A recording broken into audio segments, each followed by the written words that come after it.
makes it a third successive draw. At 1-1, this game would finish. We saw chances from both ends in it as well. Let's welcome in Stuart Robson to talk more about what we saw, but just a look at how the standings are. City remaining second, but now they are 5 points off Arsenal, and the Gunners have the chance to go 8 points clear if they can beat Liverpool tomorrow. It feels like a big shift in the Premier League title race, Stuart. It certainly does, because Man City over the last 3 games haven't quite been good enough, and tonight they weren't good enough. And it allows Arsenal, if Arsenal have a little slip, it doesn't matter quite so much now. They're playing with full of confidence. I think they will beat Liverpool tomorrow. And they'll be 8 points clear. And I think they're going to win the title by quite some way in the end. Because Man City at the moment, as you saw in those clips there, defensively they were all over the place for the first 20 minutes. Yes, it was a sort of a makeshift back four with several players injured. But they didn't create enough going forward. Most of the chances that they created were given to them by Brighton. You missed a couple of other ones out there where they played out from the back, Brighton, and gave Man City easy chances. So it wasn't a great performance. Rodri came on in the last 20 minutes but didn't have an influence on the game. But overall, I think it was a fair result. Brighton had some big chances. Man City had some chances but didn't control the game. And if you don't control games when you're playing at home against the likes of Brighton, I don't think you can expect to win the Premier League at the moment. How bad is it for the title race for Man City, Shaq? I can give them some of their feelings. That was clearly on display against Brighton, a good footballing team in Brighton. You just feel, especially when you draw the comparisons between Manchester City and Arsenal, who generally don't drop points, given the gap that they're on, you just wonder where City now have to be perfect from here to the end of the season, and even so, where do Arsenal drop those points? And for me, and we're in January, the January transfer window is open. You expect Pep Guardiola and Manchester City to do an awful lot of business. But there are just so many holes in this Manchester City team, particularly defensively. How do you fix that defense in one transfer window? I'm not sure. Again, and as far as attacking-wise goes, Doku on the pitch today, I find they look so much better when he's on the park, have 2 natural wingers.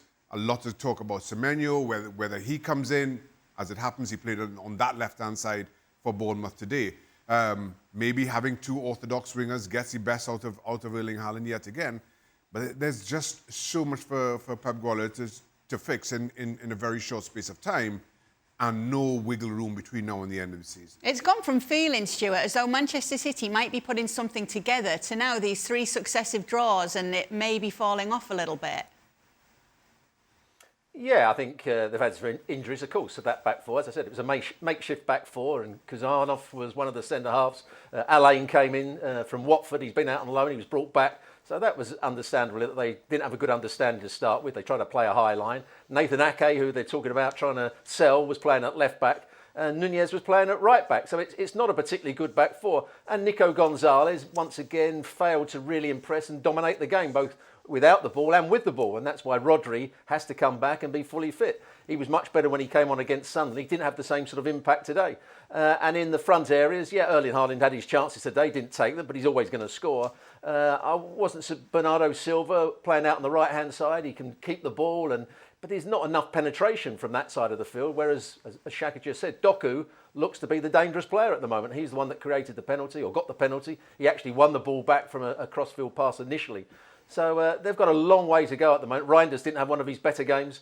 I just feel as though they know they're not going to win the title. The crowd know they weren't going to win, or aren't going to win the title. They didn't turn up in great numbers tonight. It was a strange atmosphere at the ground.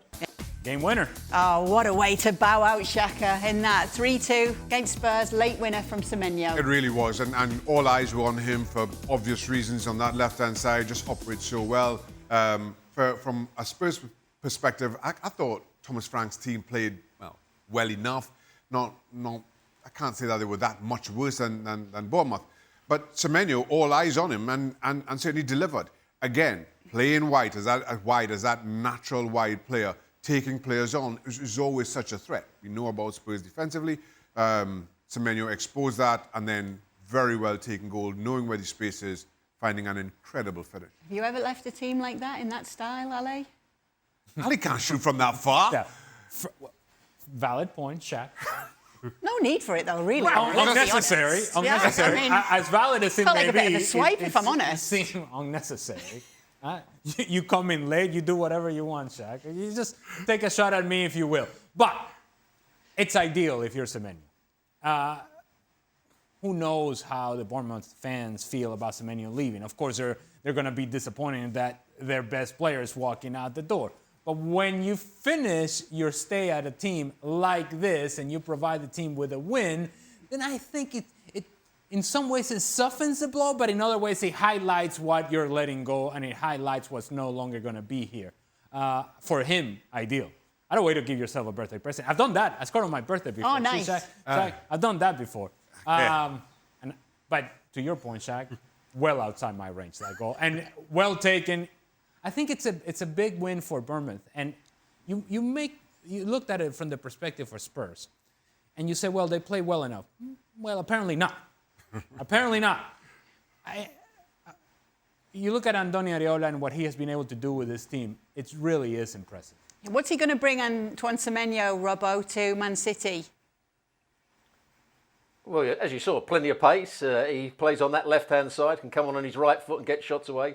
I think he's an intelligent footballer as well. His movement off the ball is good. He knows how to find space. He can link up with others. I think he's the all-round wide player, particularly when he comes in field on that right foot. But at Manchester City, they have Doku, they have Semenyo, they have Marmoush, who were all brought in last year to play that sort of role at some point. So he's got to be better than those three, and he probably at the moment is better than two of them, but maybe just on a level par with Doku. So it'd be interesting to see if he does go to Man City, where he actually fits in, or whether he can play on the other side, or whether Doku has to play on the other side. But he's certainly an outstanding player. He's been playing well for a good time now. It's not just a flash in the pan. He's an excellent player, and he'll give Man City something else to think about. So he's definitely going, Ale. I was just going to say that's the key, what Stewie just mentioned there. Can any of these guys play on the other side? Mm-hmm. And I don't understand why nowadays some of these wing-type players, why they are so limited to where they can play. If you're a winger type, go to the right, go to the left. It shouldn't make that much of a difference. The game itself, in terms of the concept of what you bring to a team, is not all that different. But it feels like, yeah, Doku's got to be on the left, otherwise he's useless. Or Savinho's got to be on the right, otherwise he's useless. How about just showing that you can do, instead of having to cut the ball to the inside, as Doku seems to do all the time, and Semenyo seems to do all the time, how about, hey, dip on the shoulder and you go to the outside? What is wrong with that? I don't see why it's either a managerial decision or why players seem to limit themselves in terms of what they can do in wide areas. One of these guys is going to have to show that they can play on the opposite side. And if they do, then we get to what Shaka was talking about, where you have a dual threat from wide areas. Yeah.